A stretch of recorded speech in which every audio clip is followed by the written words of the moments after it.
Good morning बच्चों।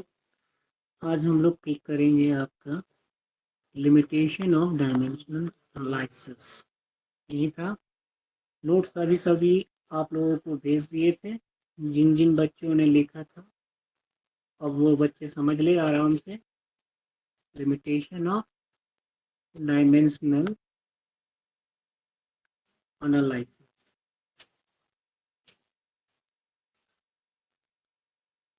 यही था टॉपिक हमारा। ठीक है, हम लोग एक एक करके अब समझते हैं बातों को। जो पहला जो पॉइंट था बच्चा, उसमें था क्या? The method doesn't give any information about the dimensionless constant. Example के तौर पे आप लोग जान रहे हो, जो हम लोग सबसे पहले दिए थे, आपका जो एग्जाम्पल जो मुख्य तौर पे यूज होता है हमेशा, है ना, इक्वेशन ऑफ मोशन वाला, वो तुम्हारा कुछ इस तरीके से होता है, s that is equal to u t plus half a t square.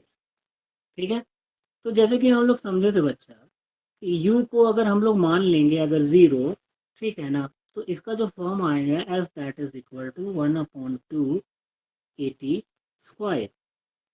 ठीक है, तो अगर हम लोग डायमेंशनली अगर इसका करेक्शन अगर देखें तो डायमेंशनली जो इक्वेशन तो क्या होगा, सही होगा। ठीक है ना, क्योंकि डायमेंशन में हम लोगों को एक्सप्लोरेशन और टाइम हम लोग लेते हैं।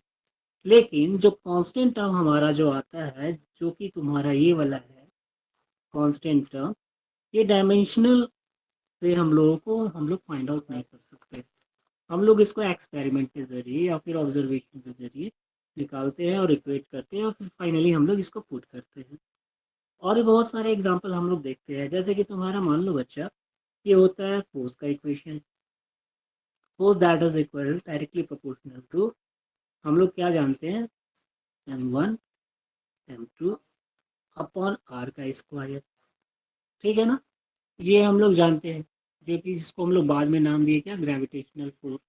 इस ग्रेविटेशनल फोर्स में हम लोग जो कांस्टेंट ऑफ प्रोपोर्शनलिटी है, दोनों की डायमेंशन हम लोग ये करने के लिए क्या बोलते हैं, होमोजेनिटी और डायमेंशन को ये करने के लिए हम लोग क्या करते हैं, एक्सपेरिमेंटल ऑब्जर्वेशन करते हैं। और एक्सपेरिमेंटल ऑब्जर्वेशन के आधार पे हम लोग क्या देखते हैं, F that is equal to some constant that is your G m1 m2 upon r का स्क्वायर।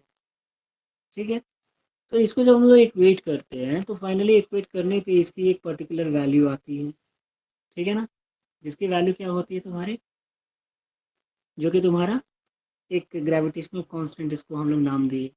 ठीक है ना, इसकी वैल्यू आएगी तुम्हारा 6.67 इन 10 टू पावर माइनस का 11।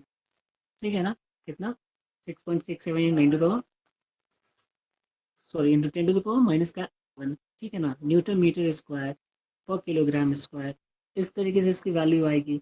ठीक है ना, तो ये जो हमारा जो टर्म आ रहा है, आप तो डायमेंशनली सभी करेक्ट है, बट कांस्टेंट की वैल्यू हम लोगों को ये जो डायमेंशनल इक्वेशन है ना, वो निकाल करके नहीं बता पा रहा है। ठीक है ना, तो पहला जो इनकरेक्ट इनवर्स हो गया है क्या, कि ये जी की वैल्यू या फिर कोई कांस्टेंट की वैल्यू हम लोगों को फाइंड आउट करके नहीं दिखा पाया, इसकी एक लिमिटेशन हो गई। दूसरा तुम्हारा जो हो जाता है क्या, और बहुत सारे एग्जांपल्स है इसके। ठीक है ना, और भी बहुत सारे एग्जांपल्स है। जैसे कि अगर तुम लोग मान लो अगर चाहोगे कि F S that is equal to 1/2 M भी square minus 1/2 M U square, अगर आप लोग देखोगे तो ये तो डायमेंशनली करेक्ट है। डायमेंशनली ये क्या है बच्चा, करेक्ट है। 1/2 एम को आप एक साथ लिख दो, P square minus Q square, ये तो डायमेंशनली करेक्ट है। बट आप लोग क्या देखोगे कि 1/2 के प्लेस पे अगर 1/4 भी लिख देते हो, 1/6 भी लिख देते हो, 1/8 भी लिख देते हो, तो अभी भी ये डायमेंशनली करेक्ट ही होगा। तो इसकी एक लिमिटेशन हो जाती है क्या, कि ये कांस्टेंट के की वैल्यू को बताने में असमर्थ है। ठीक है, ये पहला बात हो गया। दूसरा बात पे अभी हम लोग चर्चा कर लेते हैं। दूसरा बात में क्या लिखा हुआ बच्चा, if A quantity depends on more than 3 factors having dimension, the formula can't be derived. Formula को निकाला नहीं जा सकता है। ऐसा क्यों होता है, इसका कारण ये है बच्चा, आप लोग जान रहे हो, हम लोग अभी जैसे रिलेशन निकाले तो हम लोग अक्सर देखे कि यहाँ पे तीन क्वांटिटी पे ही डिपेंडेंसी हम लोगों को दिखाई को दी। तीन क्वांटिटी पे ही डिपेंडेंसी हम लोग इसलिए लेते हैं कि हम लोग जानते हैं बच्चा, किसी भी फॉर्मूला से हम लोग तीन इक्वेशन, अगर तीन अननोन क्वांटिटी है, अगर तीन अननोन क्वांटिटी है, तो अगर हमारे पास में तीन इक्वेशन अगर रहे, तीन इक्वेशन रहे, तो हम लोग इस तीन अननोन क्वांटिटी के बारे में फाइंड आउट कर सकते हैं। अगर तीन इक्वेशन है और तीन अननोन क्वांटिटी है, तो ये तीन क्वांटिटीज के बारे में हम लोग फाइंड आउट कर सकते हैं। उसी तरीके से आप लोग देखते हो कि अगर दो अननोन क्वांटिटी है और दो इक्वेशन अगर हम लोगों को रहे, तो इस दो अननोन क्वांटिटी के बारे में हम जानकारी फाइंड आउट कर सकते हैं। लेकिन अभी तक हम लोग अपने इस क्लास 11th के ड्यूरेशन में ये नहीं देखे हैं कि मान लो कि बच्चा अगर आपको फोर अननोन क्वांटिटी अगर आपको दिया, निकाला तो जा सकता है, बट अभी हम लोग इसको लिमिटेशन पे ही ले रहे हैं।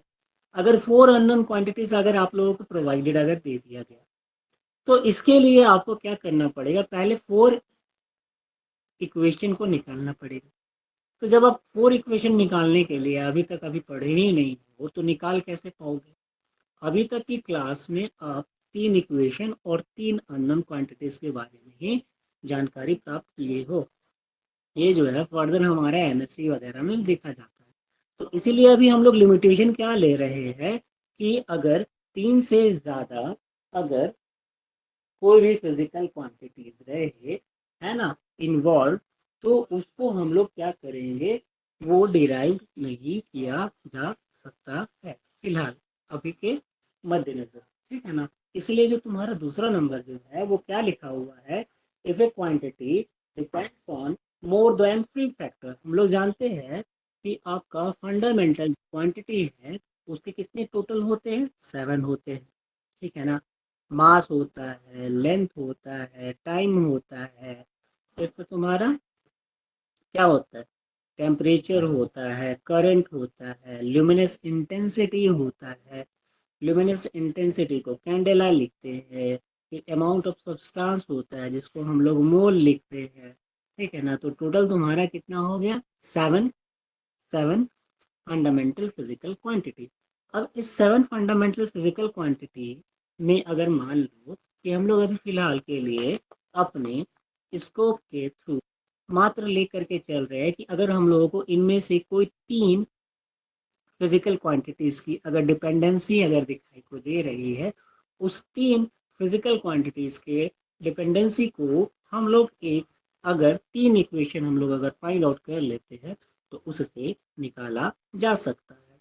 अगर किसी इक्वेशन में चार की डिपेंडेंसी अगर हम लोगों को दिख गई, तब हमारा जो लिमिटेशन है वो वहाँ पे रोक देगा। वो हमारी क्या हो जाएगी, एक तरीके से लिमिटेशन हो जाएगी। लिमिटेशन हो जाएगी।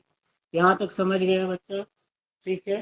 फिर अगला जो हमारा आता है बच्चा, वो आता है तीसरा जो पॉइंट है, वो लिखा क्या हुआ है, अपने कॉपी में नोट्स में देख लो कि अगर आप लोग नोट्स बना रहे होंगे तो हम नोट्स तो राइट अप भेज दिए थे। तो तीसरा जो होगा उसमें क्या लिखा हुआ है, देखो तो, पढ़ो तो तुम लोग, तीसरा में क्या लिखा हुआ है देखो। तीसरा में जो बच्चा लिखा हुआ है आपका, we can't derive formula containing the trigonometric function, exponential function और logarithmic function। हम लोग नहीं निकाल सकते हैं क्या क्या, एक तो कोई भी फॉर्मूला जो कि ट्रिग्नोमेट्रिक से रिलेटेड हो, ट्रिग्नोमेट्रिक से रिलेटेड हो, उसको हम लोग इस डिड्यूसिंग रिलेशन अमंग के जरिए नहीं निकाल सकते हैं। ठीक है। दूसरा, हम लोग लॉगरिथमिक भी नहीं निकाल सकते हैं। और फिर हम लोग क्या निकाल नहीं सकते, एक्सपोनेंशियल वाला भी नहीं निकाल सकते। ठीक है ना? अब तुम लोग बोलेगा, पूछेगा कि ये ट्रिग्नोमेट्रिक, लॉगरिथमिक और एक्सपोनेंशियल का टर्म कौन से फॉर्मूला में आता है? तो बहुत बहुत सारे जगह पे आता है। अभी आप लोग नहीं देखो, दैट डजंट मीन ये नहीं आता है। जैसे तुम्हारा अगर हम लोगों को मान लो अगर रेंज फाइंड आउट करना पड़े, ठीक है, या फिर एक ऐसा ही इक्वेशन ले लो, जैसे कि मान लो y that is equal to r sine omega x upon v minus k of x. तो इसका अगर होमोजेनिटी ऑफ डायमेंशन अगर तुम चेक करना चाहो तो होमोजेनिटी ऑफ डायमेंशन तो निकाल सकते हो, बट यहाँ पे जो साइन वाला जो टर्म आ गया ना, इसके बारे में आप जानकारी नहीं बता पाओगे। ठीक है ना, इसके बारे में कोई डिटेल नहीं बता पाओगे, क्योंकि ये जो क्वांटिटी है वो डायमेंशनलेस क्वांटिटी है, और ये जब डायमेंशनलेस क्वांटिटी है तो इसके बारे में कोई चर्चा अगर ये रहे ना रहे ना कोई फर्क ही नहीं पड़ेगा। लेकिन इस इक्वेशन में अगर ये क्वांटिटी अगर ना रहे तो फिर दिक्कत है ना, दिक्कत है कि नहीं है, दिक्कत है ना बच्चा। एक मिनट।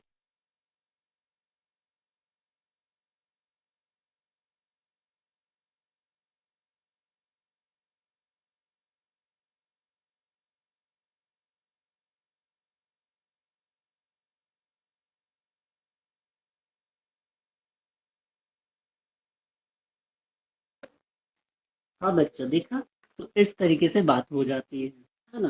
तो डायमेंशनली तो देखो ये तो मिल जाएगा, लेकिन इसके बारे में कोई चर्चा यहाँ पे नहीं होती है।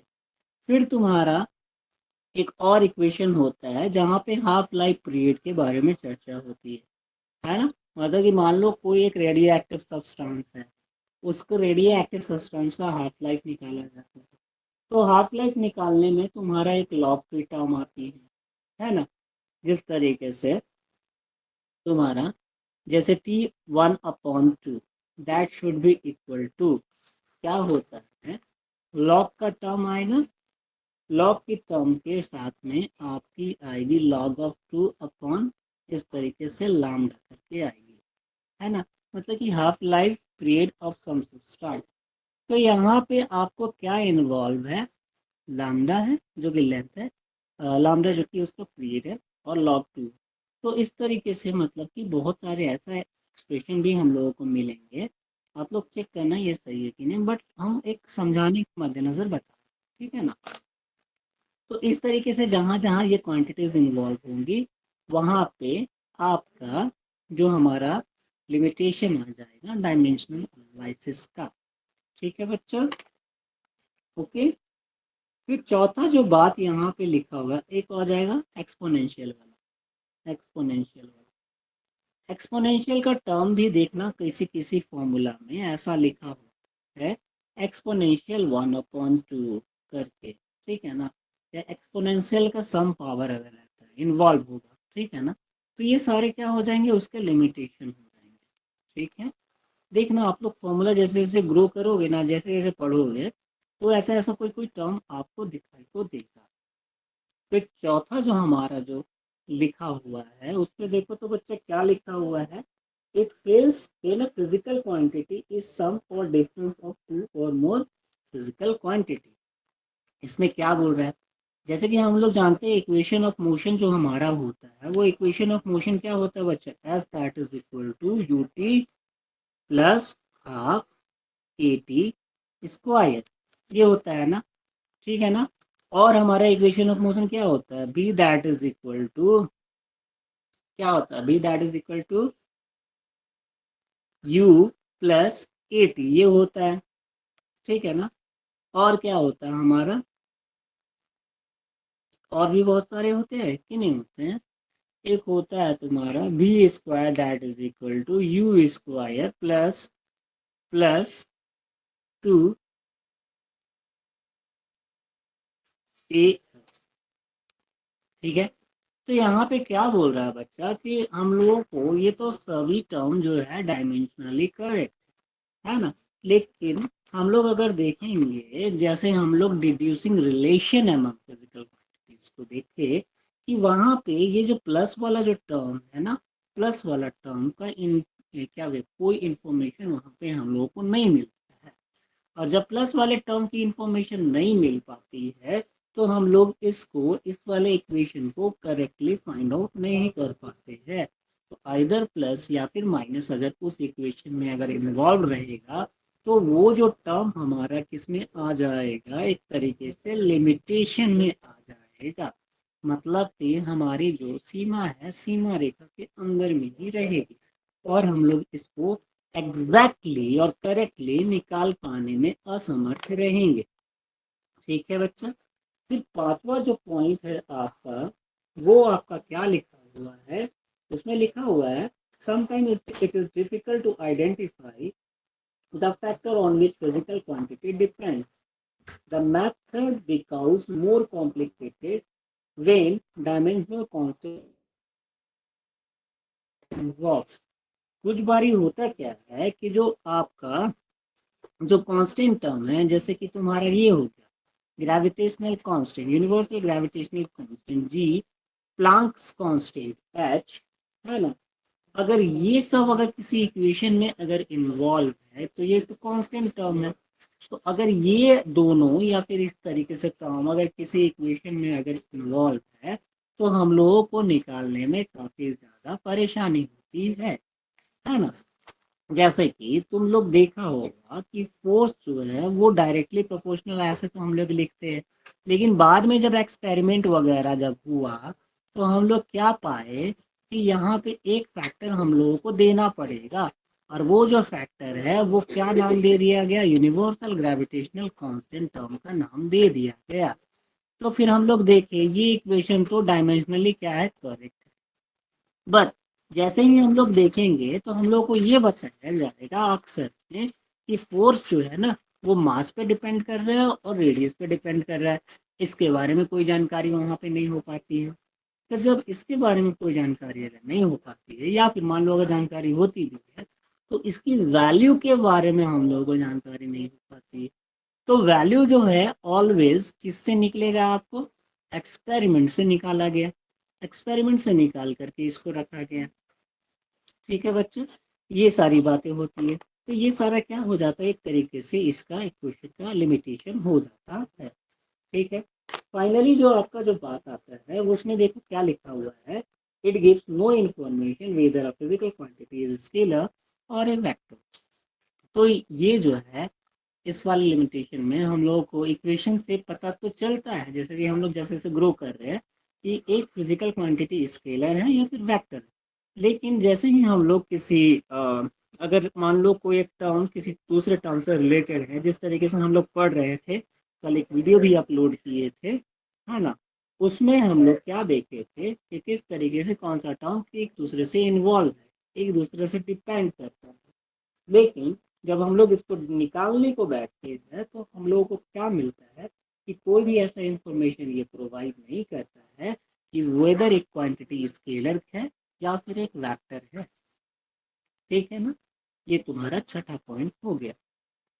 फाइनली एक पॉइंट तुम्हारा जो बचता है वो क्या बताता है, ये जो है फेल हो जाता है किसी एक टर्म को करेक्टली उसकी डिपेंडेंसी गेस करने के लिए, है ना, कि कौन से टर्म में इसका करेक्टली डिपेंडेंसी होता है। ठीक है बच्चा, ये हो गया आपका एक तरीके से लिमिटेशन। तो यही जो लिमिटेशन है आपको हो सकता है कि 5 मार्क्स में आए। ठीक है ना, या फिर इससे रिलेटेड कुछ क्वेश्चन आप पूछते हैं। ठीक है, तो ये सारे टर्म यहाँ पे इन्वॉल्व हमारे रहते हैं। ठीक है, इससे कोई भी अगर प्रॉब्लम अगर आपको आता है, आप लोग जो हम लोग लिखवाए हैं बस आपको पढ़ लेना है और उसके बारे में जानकारी रख लेनी है। ठीक है ना, इज इट ओके, यहाँ तक कोई परेशानी कोई दिक्कत, और पिछले वाले फॉर्म में कोई दिक्कत नहीं ना। चलो, अब तो आप लोग आसानी से किसी भी टर्म का, जैसे कि मान लो अगर फॉर्म अगर दिया, देखो पढ़ना है इसलिए पढ़ाना है। ठीक है ना, इसीलिए इसके पहले वाला जो टर्म था आप लोग निकाले तो हम लोग देखे कि डायमेंशनली करेक्ट है कि नहीं। फिर एक टर्म बता दिया गया कि किस तरीके से फॉर्मूला किसी इक्वेशन का निकाल सकते हैं, तो वो डिपेंडेंसी के आधार पे बता दिया। लेकिन कहीं कहीं क्या होता है, कोई जो टर्म जो है ना एक लिमिटेशन भी उसकी रहती है, मतलब तो उस सीमा रेखा के बाहर अगर चला गया तो चला गया, तो फिर अब उसके दायरे के बाहर हम लोग अब उस पर नहीं जा सकते। तो जहाँ तक सीमित था वहाँ तक इसको सीमित करके हम लोग क्या कर दिए, उसको निकाल दिए। काम अपना जो था, जो भी यूज का काम था, उसको हम लोग लिख लिए, है ना। ये सारी बातें हमारा हो गई, ठीक है ना। आप लोग भी क्या करो, धीरे धीरे अपना काम करते रहो और अपना अपना वर्क करते रहो, और रिवीजन तो है जो, वो हमेशा करते ही रहना है, ठीक है ना। रिवीजन हमारा जो भी है उसको करते ही रहना है अक्सर। अगर रिवीजन नहीं करोगे तो क्या करो, हो जाएगा, सारे टाइम को, सारे को भूल जाओगे, ठीक है। तो अभी हम लोग एक क्या देखते हैं, एक प्रॉब्लम देखते हैं जिसमें तुम्हारा एक टर्म आता है जो कि होता है क्या, प्लांक्स कांस्टेंट। उस प्लांक्स कांस्टेंट के बारे में हम लोग देख लेते हैं कि प्लांक्स कांस्टेंट आप लोग किस तरीके से, जैसे कि यहाँ पे एच का टर्म इन्वॉल्व है ना, तो एच की टर्म किस तरीके से वहाँ पे इन्वॉल्व होती है, सो ठीक है ना। प्लांक्स कांस्टेंट के बारे में देख लेते हैं। प्लांक्स कांस्टेंट शायद केमिस्ट्री वाले सर आपको बताए होंगे प्लांक्स कांस्टेंट क्या है, सो ठीक है ना। बताए हैं कि नहीं बताए हैं, वो तो तुम लोग कल पूछेंगे तभी बता पाओगे ना। अच्छा, इसको क्या करते हैं, अभी हम लोग के लिए अभी रहने देते हैं, नहीं तो अभी देख ही लेते हैं, ठीक है ना। देखो, एनर्जी जो है वो एक्चुअली डिपेंड करता है किस किस फैक्टर पे, एक प्लांक्स कांस्टेंट पे, और उसकी जो फ्रीक्वेंसी होती है उस पे। मान लो कोई भी एक लाइट है, उसकी एक पर्टिकुलर फ्रीक्वेंसी होती है, तो उस फ्रीक्वेंसी पे एनर्जी डिपेंड करता है, और प्लांक्स कांस्टेंट एच पे डिपेंड करता है, ठीक है ना। तो जो प्लांक्स कांस्टेंट के बारे में अगर हम लोग जानकारी अगर निकालने को चाहें, तो प्लांक्स कांस्टेंट की जो डिपेंडेंसी हो जाएगी वो एनर्जी पे डिपेंड हो जाएगी, और फिर उसकी फ्रीक्वेंसी पे डिपेंड हो जाती है, ठीक है ना। तो आपको पता है कि एनर्जी का डायमेंशन क्या होता है, एनर्जी की डायमेंशन क्या होती है बच्चा लोग, वो होती है, मास पे डिपेंड करती है, मास पे one, one dimension in mass, length पे two dimension in length, time पे माइनस का two dimension in time upon, ये तो तुम्हारा फ्रीक्वेंसी हो गया। तो फ्रीक्वेंसी ऑलवेज किस पे, टाइम का इनवर्स पे डिपेंड करती है, टाइम माइनस का वन।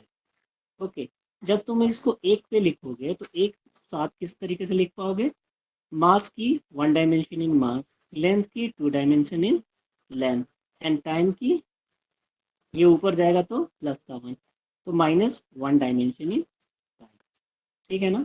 ये हो जाती है। तो प्लांक्स कांस्टेंट की जो डायमेंशन है वो तुम्हारी ये हो जाती है, ठीक है ना। प्लांक्स कांस्टेंट की डायमेंशन तुम्हारी ये हो जाती है, ओके ना, ठीक है। ये बात, अभी के लिए चर्चा हम लोग यहीं तक रखते हैं बच्चा, ठीक है ना। तो जैसे जैसे हम नोट्स अगर बढ़ते रहेंगे, नोट्स हम भेजते जाएंगे, उस तरीके से हम लोग चर्चा आगे अपना अपना रखते जाएंगे, ठीक है। यहाँ तक के लिए क्लास अभी रखते हैं, फिर आप लोगों से डिस्कशन भी करना है ना। चलो ठीक है बच्चा।